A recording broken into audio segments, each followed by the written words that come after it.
नमस्कार भक्तजनों, इस बार वट सावित्री का व्रत 26 मई 2025 को पड़ रहा है। विवाहित महिलाओं के बीच अत्यधिक प्रचलित है ज्येष्ठ कृष्ण अमावस्या के दिन आने वाली वट सावित्री का व्रत। आइए इसकी जो कथा है उसको सुनते हैं। भद्र देश के एक राजा था जिनका नाम अश्वपति था। भद्र देश के राजा अश्वपति की कोई संतान नहीं थी। उन्होंने संतान की प्राप्ति के लिए मंत्रोच्चारण के साथ प्रतिदिन 1,00,000 आहुतियां दी। 18 वर्षों तक यह क्रम जारी रहा। इसके बाद सावित्री देवी ने प्रकट होकर वर दिया कि राजन, तुझे एक तेजस्वी कन्या पैदा होगी। सावित्री देवी की कृपा से जन्म लेने के कारण से कन्या का नाम सावित्री रखा गया। कन्या बड़ी होकर बेहद रूपवान हुई। योग्य वर न मिलने की वजह से सावित्री के पिता दुखी थे। उन्होंने कन्या को स्वयं वर तलाशने भेजा। सावित्री तपोवन में भटकने लगी।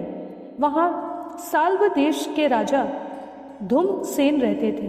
क्योंकि उनका राज्य किसी ने छीन लिया था, उनके पुत्र सत्यवान को देखकर सावित्री ने पति के रूप में उनका वरण किया। ऋषिराज नारद को जब यह पता चला तो वह राजा अश्वपति के पास पहुंचे और कहा कि हे राजन, यह क्या कर रहे हैं आप? सत्यवान गुणवान है, धर्मात्मा है और बलवान भी है, पर उसकी आयु बहुत छोटी है।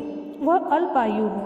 1 वर्ष बाद ही उसकी मृत्यु हो जाएगी। ऋषिराज नारद की बात सुनकर राजा अश्वपति घोर चिंता में डूब गए। सावित्री ने उनसे कारण पूछा तो राजा ने कहा, पुत्री, तुमने जिस राजकुमार को अपने वर के रूप में चुना है वह अल्पायु है। तुम्हें किसी और को अपना जीवन साथी बनाना चाहिए। इस पर सावित्री ने कहा, पिताजी, आर्य कन्याएं अपने पति को एक बार में ही वरण करती हैं। राजा एक बार ही आज्ञा देता है और पंडित एक बार ही प्रतिज्ञा करते हैं और कन्यादान भी एक ही बार किया जाता है।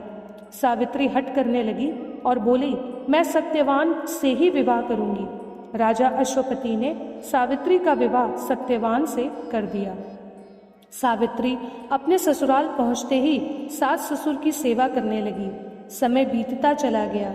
नारद मुनि ने सावित्री को पहले से ही सत्यवान की मृत्यु के दिन के बारे में बता दिया था। वह दिन जैसे जैसे करीब आने लगा, सावित्री अधीर होने लगी। उन्होंने 3 दिन पहले से ही उपवास शुरू कर दिया। नारद मुनि द्वारा कथित निश्चित तिथि पर पितरों का पूजन किया। हर दिन की तरह सत्यवान उस दिन भी लकड़ी काटने जंगल में चले गए। साथ में सावित्री भी गई। जंगल में पहुंचकर सत्यवान लकड़ी काटने के लिए एक पेड़ पर चढ़ गए। तभी उसके सिर में तेज दर्द होने लगा। दर्द से व्याकुल सत्यवान पेड़ से नीचे उतर गए। सावित्री अपना भविष्य समझ गई। सत्यवान के सिर को गोद में रखकर सावित्री सत्यवान का सिर सहलाने लगी। तभी वहां यमराज आते दिखे। यमराज अपने साथ सत्यवान को ले जाने लगे। सावित्री भी उनके पीछे पीछे चल पड़ी। यमराज ने सावित्री को समझाने की कोशिश की कि यह विधि का विधान है, लेकिन सावित्री नहीं मानी। सावित्री की निष्ठा और पति पर्यायता को देखकर यमराज ने सावित्री से कहा कि हे देवी, तुम धन्य हो, तुम मुझसे कोई भी वरदान मांगो। सावित्री ने कहा कि मेरे सास ससुर वनवासी और अंधे हैं, उन्हें आप दिव्य ज्योति प्रदान करें। यमराज ने कहा, ऐसा ही होगा, जाओ, अब लौट जाओ।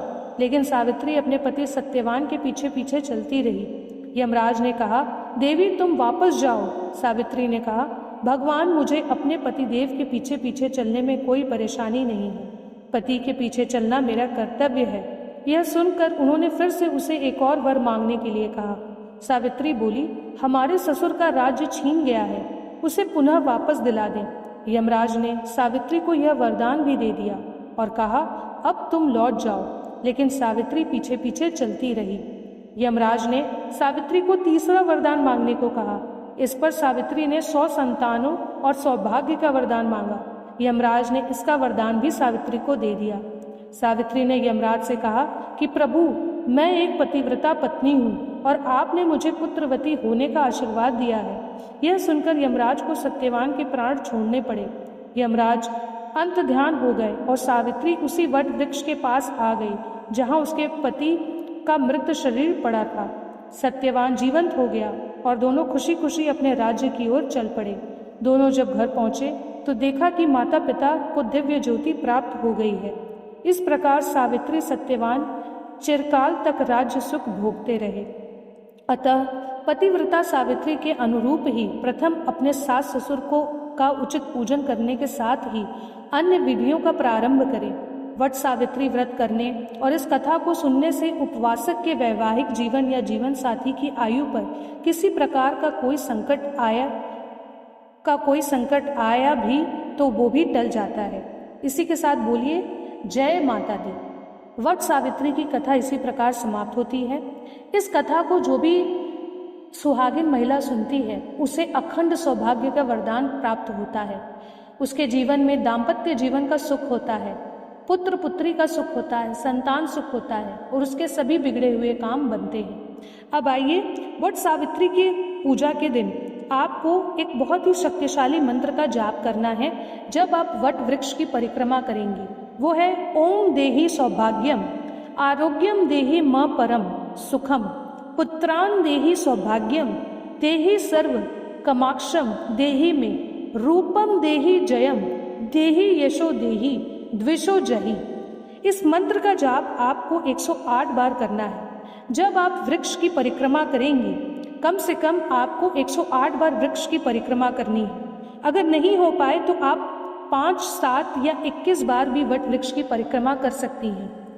परिक्रमा करने के साथ साथ आपको इस मंत्र का जाप भी करना है, तभी आपको वट सावित्री पूजा या व्रत का पूरा आपको फल मिलेगा।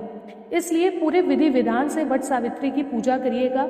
इससे पहले के वीडियो में मैंने बताया है वट सावित्री की पूजा की विधि, सामग्री, इसके महत्व के बारे में, तो आप उस वीडियो को भी देख सकते हैं। वट सावित्री की कथा जरूर पढ़िएगा वट सावित्री की पूजा के दिन और इन मंत्रों का जाप करिएगा। आप देखेंगे कि आपकी पूजा भगवान जरूर स्वीकार करेंगे। खासकर आज के दिन 26 मई 2025 को सोमवार भी पड़ रहा है, तो आपको भगवान शिव और माता पार्वती की भी कृपा प्राप्त होगी।